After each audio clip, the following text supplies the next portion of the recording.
It's Spoilerin time, folks. This is the companion show to Cordkillers. If you haven't seen Cordkillers, well, go listen to Cordkillers or watch it, because you're going to learn about all the services and how they work and where to go to get the stuff. Then you can come back here where you talk about the stuff we're watching.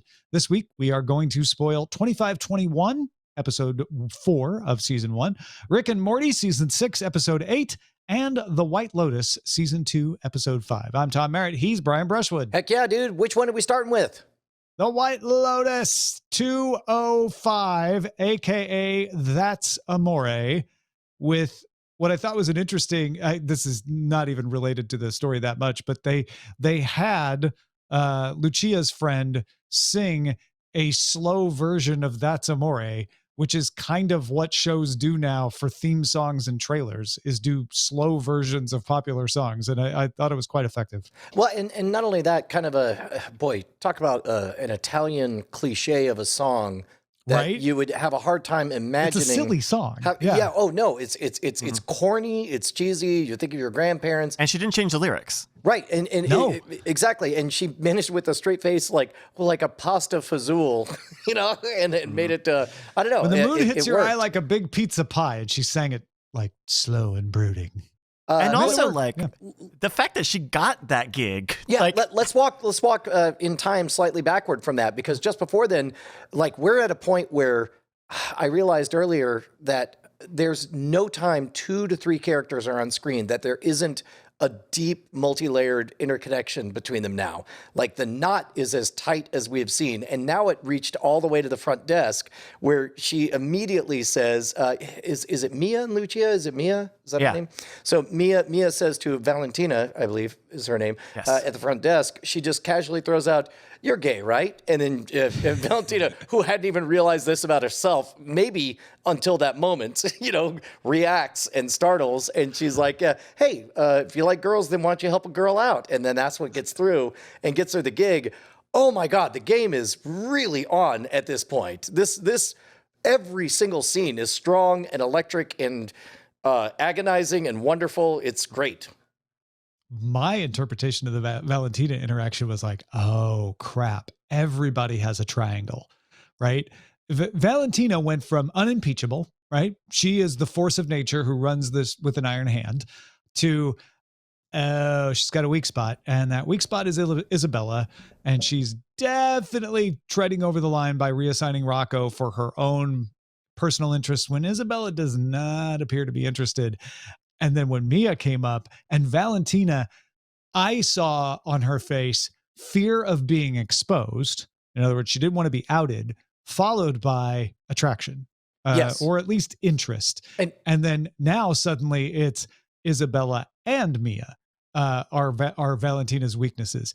And one of those is way more dangerous to have as a weakness than the other, in my opinion. It depends on what, I mean, if you're afraid of being killed at the end of this episode, then Mia is the more dangerous. If you're afraid of dying of suicide alone and unloved because you can't come to terms with aspects of your own sexuality. Then... I don't know. I may be blind. I don't get the sense that Valentina is unaware of it herself. It's just she doesn't think that other people will accept her. I could be wrong about that. I don't know. I got, but the danger that I was alluding to was Isabella at worst is going to have an HR complaint with Valentina. Mia could get you killed. Right. Mia's going to lead you into a whole ball of hurt. Just to put a button on that part, I did get the impression that they were trying to convey that Valentina herself hadn't really, she was just a lonely person who, was feeling something for, what's her name at the desk? Anyway. Yeah. But there's definitely a lot of complexity in that moment. It was not exposition dumped upon us. There's a lot. Yeah. I don't think either of these perspectives are necessarily wrong given the facts, right? Because we're going on looks and tones of voice and very vague stuff. Yeah. Two things that I'm not very good at appreciating that this show is so good at that I couldn't help but appreciate are settings, set pieces. I mean, gorgeous. My God. Beautiful. Like I just picture my Weimaraner eating all of those couches. It's,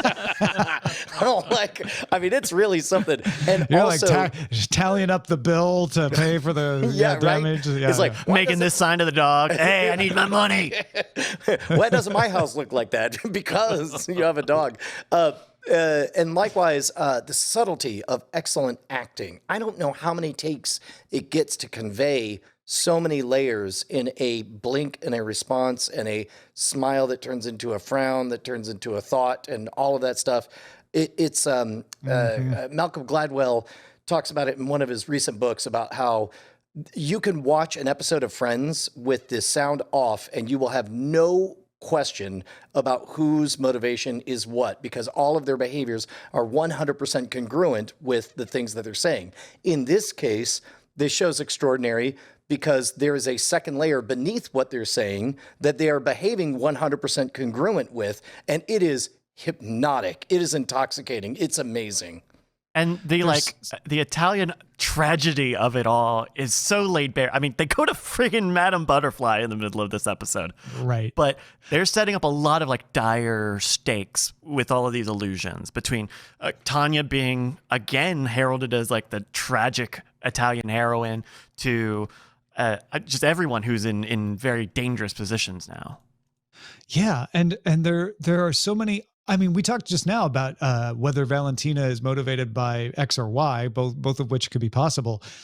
There's also Lucia, who I'm not sure, and maybe Lucia isn't even sure whether she really likes Albie or is just seeing him as an easy mark, or whether or not she wants off the ride of yeah, being an escort or not. Because I had been lured into the idea that Lucia was softening it up and was like, what if I just, went legit? And then she asked Albie for money. And then she kind of pretends like she has to ask him for money. And then you get the sense that that's not true at all. And that she kind of faked that encounter on the street and made it look like something it wasn't, so that Albie would feel bad for her. But then also she acts in some ways like she really does want Albie, and maybe he is the way off the ride. And so I'm totally confused at what's going on with her.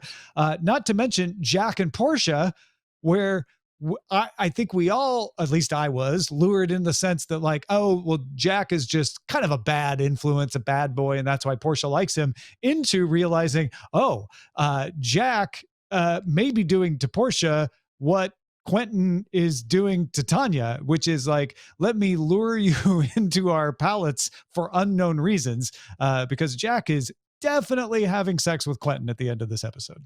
Yeah, okay, so this goes back, just want to put a little mark. 1 week ago, I speculated wildly, and I think I might have even a broken clock is right twice a day, that like, what if they're a roving band of romance con artists and you have various men for various duties, including the young stud for those who need that. You're describing a harem. No. But the romance scam is one of the oldest and strongest. And so I don't know. So along that theory, and I heard a counter theory from Justin Robert Young that I'll share. But so two theories. One, first of all, they're up to no good for sure.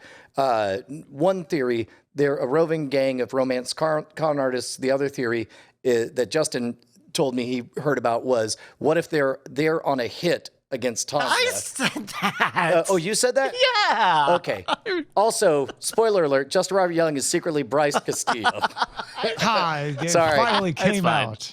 Darn it. But it's interesting. We've hidden it so well all these years. There are pieces in place that the gay mafia are trying to kill Tanya, right? Like Doug leaves. The mafia refer to Tanya as a tragic Italian heroine, which Greg did before he left. Greg gives her this beautiful day, her best Italian day before she goes across the Rainbow Bridge. It's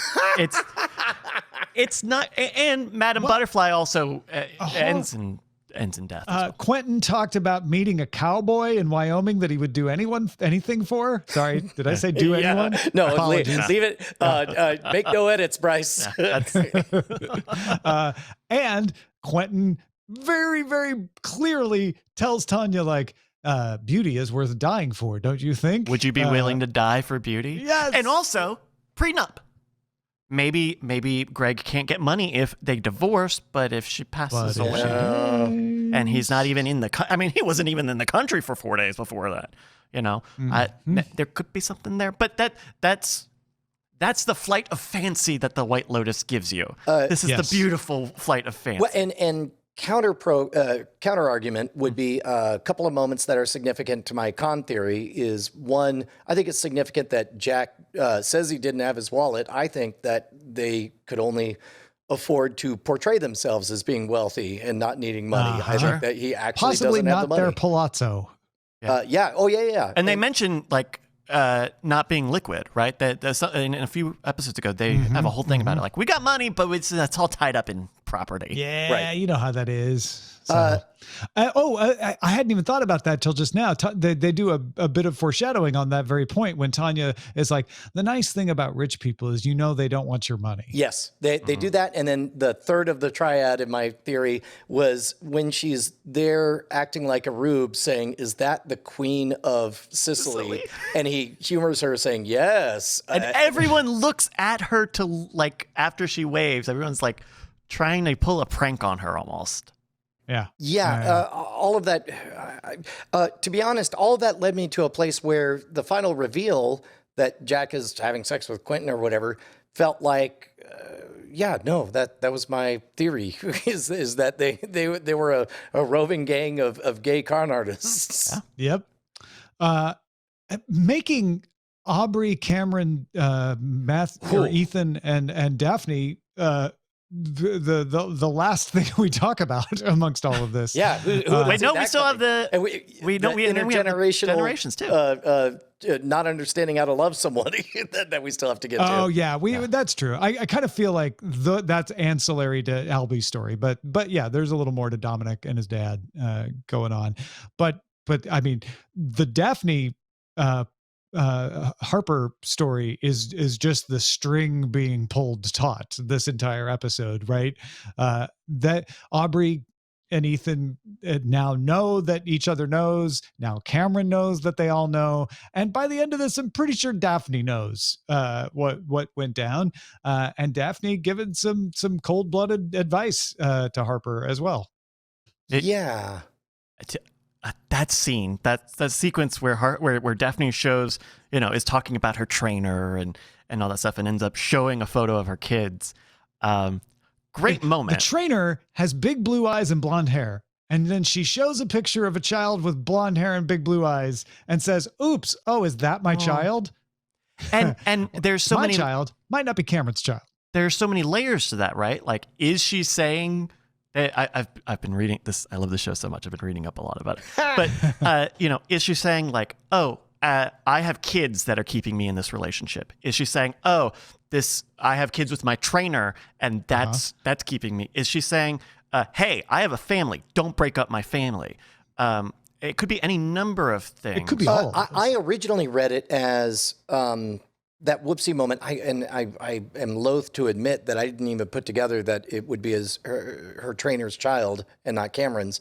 But I read it in that moment as, I'm going to act as though I'm flirting, I'm having an affair myself, but then I'm going to show you a picture of my kids. Mm-hmm. Oh, but you caught my meeting. Anyway, you should have a trainer. But you're so right. That's obviously, now that I think about it, it's very obviously meant to convey that yes, no, I know how this game is played. I have a trainer. That's one of my kids is fathered by him. Yeah. And that could be the other thing she's saying, which is like, this is what's going to happen in your relationship now. You need to come to terms with it, which, which of course is the number one fear that Harper has going into becoming of money, is that people are going to screw with you and that she'll be locked in a cage. And sure enough, Daphne is everything that Harper was afraid of becoming. And now, in despair, Harper is engaging in the exact activities that guarantee that she'll be locked in a cage like that. Yeah. And of course, all blame goes to more Ethan, where it's like, look, no amount of bro code from your college buddy should overrule your commitment to honesty with your life partner. And I would have to check again, but I don't think he mentions kissing the prostitute. The way he phrases it, he said that she tried to kiss him. Which is a half truth, which is going to bite him in the ass later on. It's dramatic irony. Or is it? Because I Daphne's... don't know. It's such a small thing. I think it's just going to get lost in the flood of events. The kissing part. I think that the trust has already been betrayed so much that it might the next not matter. kissing is between Harper and Cameron for sure. You think she'll do it? Oh my God, no! Ethan showed the clause of Cameron. You always just went for girls that so that I couldn't get them. Cameron didn't like that. Cameron's mad at Ethan. Cameron also knows that Harper is frustrated with her relationship and unsatisfied with Ethan, and so Cameron's going to get back at Ethan by getting Harper, which would then keep Harper's mouth shut to Daphne. Because she would find herself just as dirty as everybody else. Like now, Harper is above reproach. Harper Mostly. and Daphne, theoretically. Daphne's not so innocent. No. She's not innocent, but she's not dirty from this dust up at all. But Harper is about to be. Well, and Daphne plays this game. Like, we know Daphne and Cameron play this game, whether it's screwing around or what have you.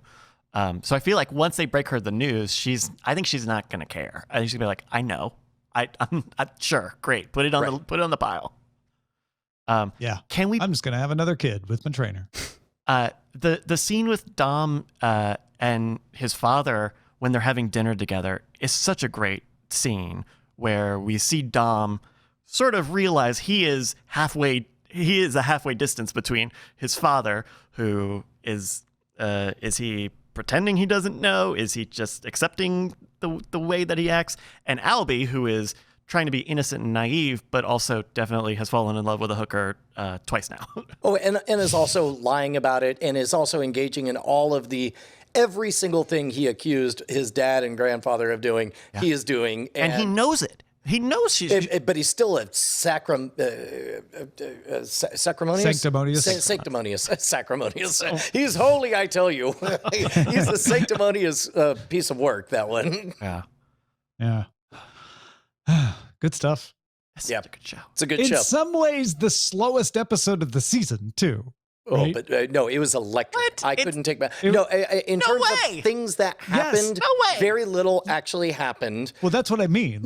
We've sat here talking about all this stuff. None of it was action. Yep. We haven't had, we didn't have a bit of, we've had more action in the other ones. Yeah. Okay. I'm not saying we needed it. I'm just saying it is interesting. that this is a slow episode and yet so rich. Yeah. That's how good they are at telling the story. It's got to be so tight. They start with the condom stuff right at the start of the episode, and I was like, I almost started clapping. I was like, thank you for not wasting my time with not this. just drawing that out. Yeah. That is The White Lotus, Season 2, Episode 5. Let's talk about Rick and Morty, Season 6, Episode 8, Analyze Piss, where we see Jerry get to be a superhero. Kind of fun, right? Tom, I would love to hear your impression, because I think I have a different perspective My impression on this of Jerry?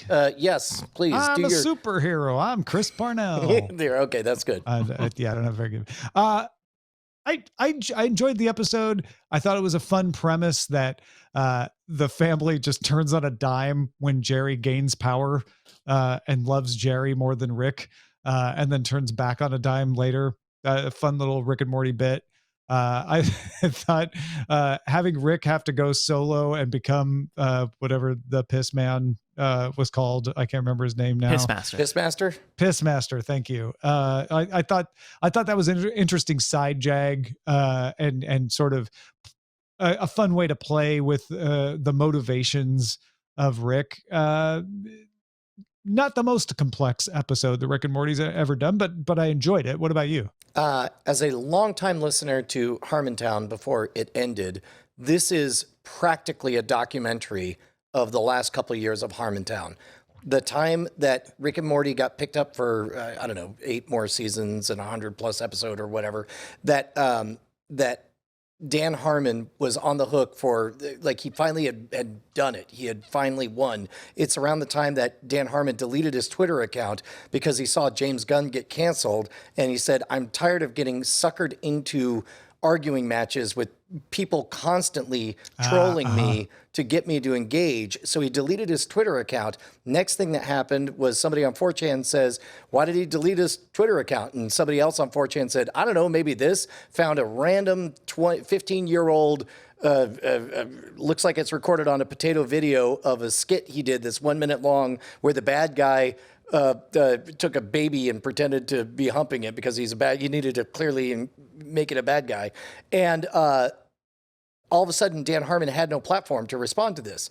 And through therapy, he explained that the best answer was to give no energy to it. And it was an agonizing 6 months in which Dan Harmon had to let AT&T hire a team of investigators to find out whether or not there was any credibility to him, to the accusation that he was actually a pedophile or whatever. And it turns out that that was the exact right decision, was to give no energy to it.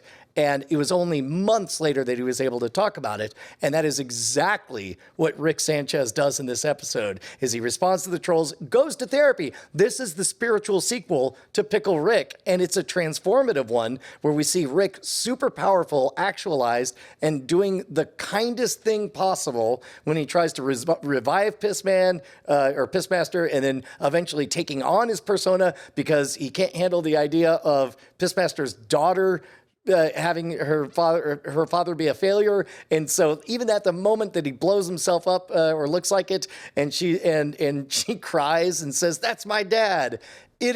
I loved this episode as much as Pickle Rick. It was amazing.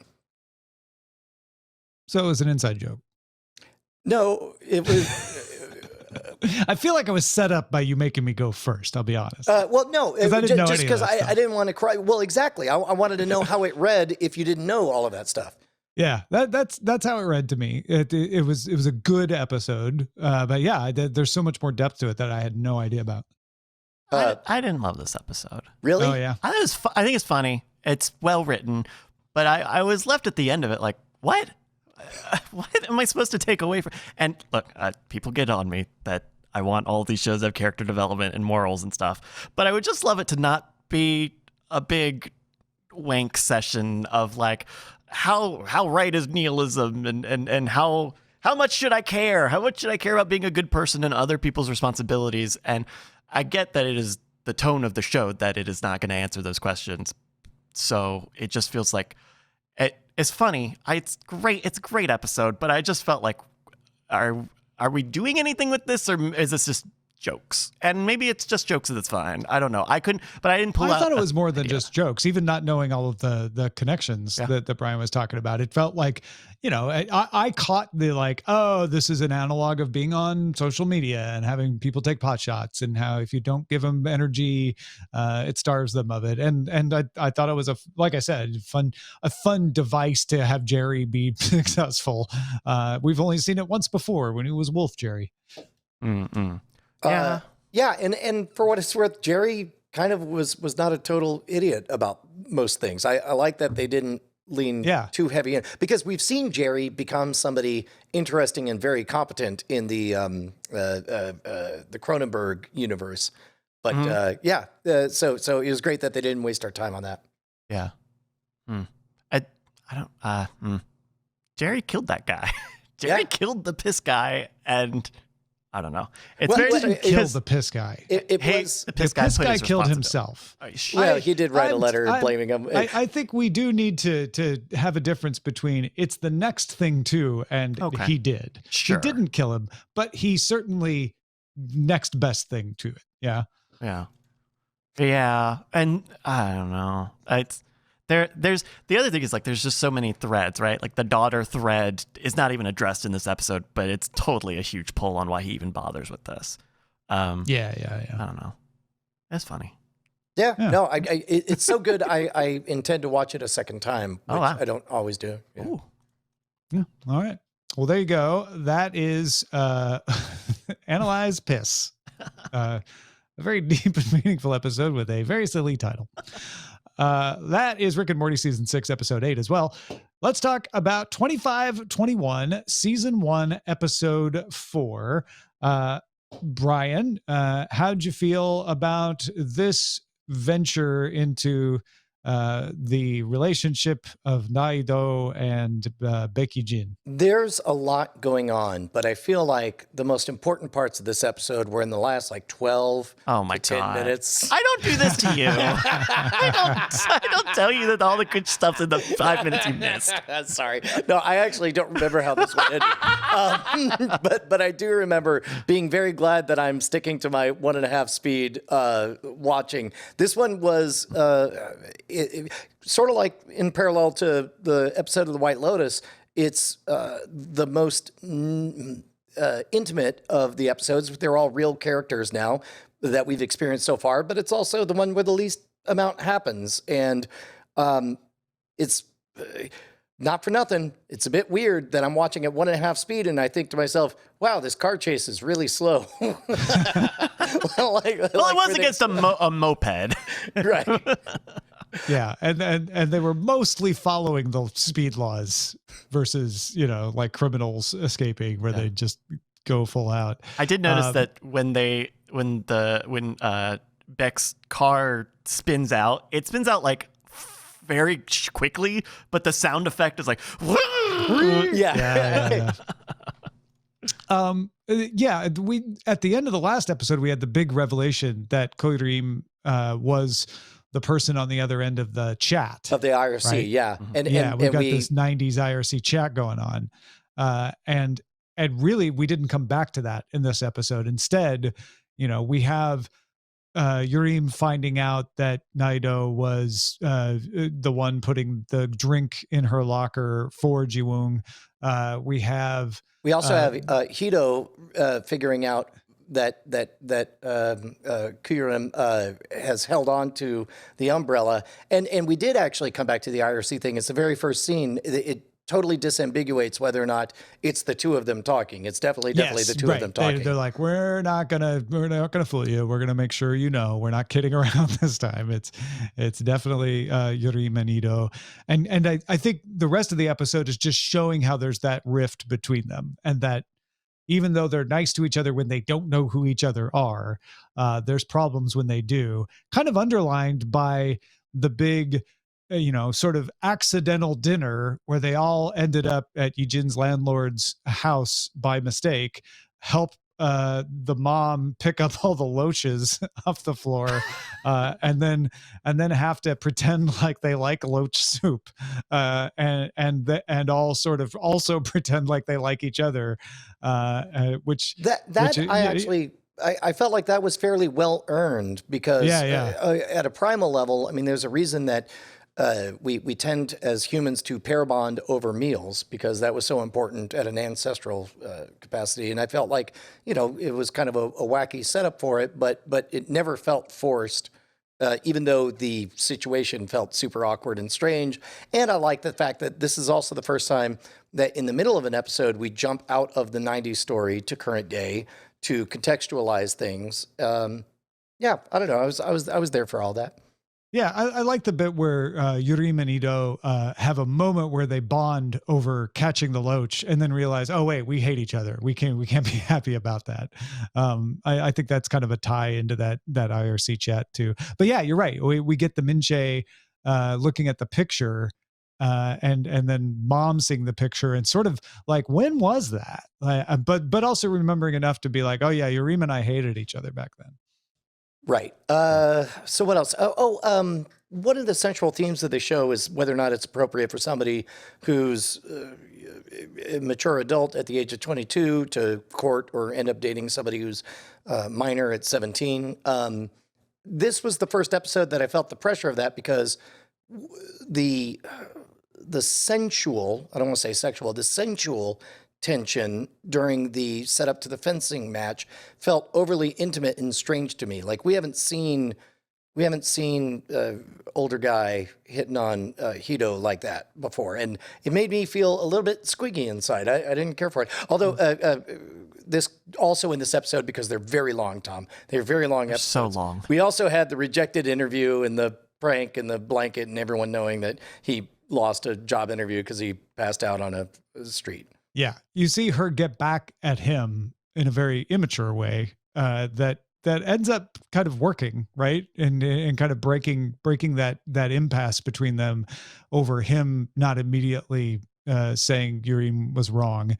And yeah, I this is a story about two people who are friends and they're only 4 years apart, but they are also miles apart in lots of other ways.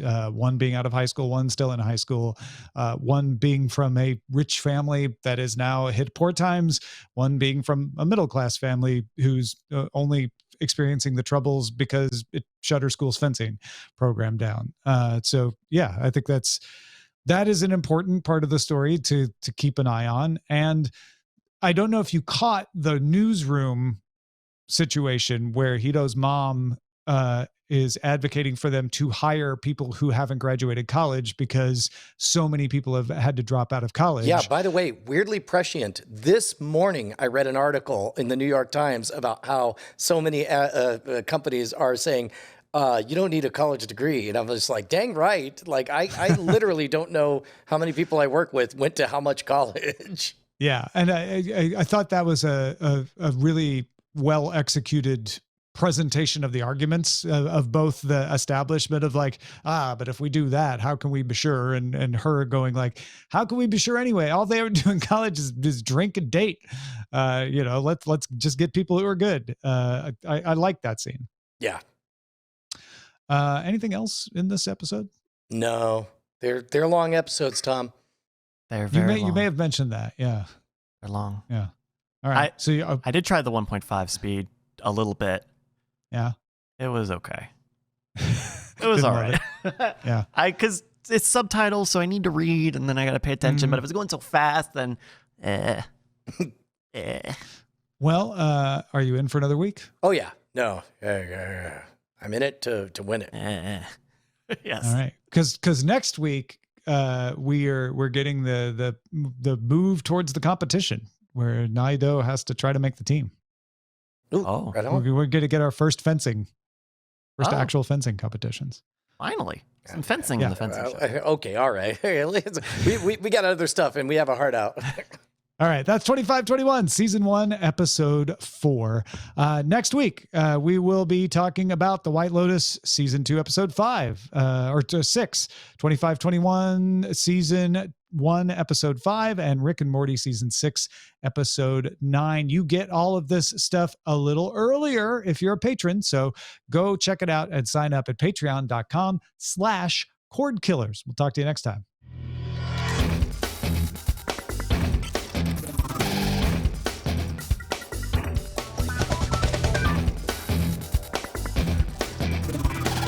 Diamond Club hopes you have enjoyed this program.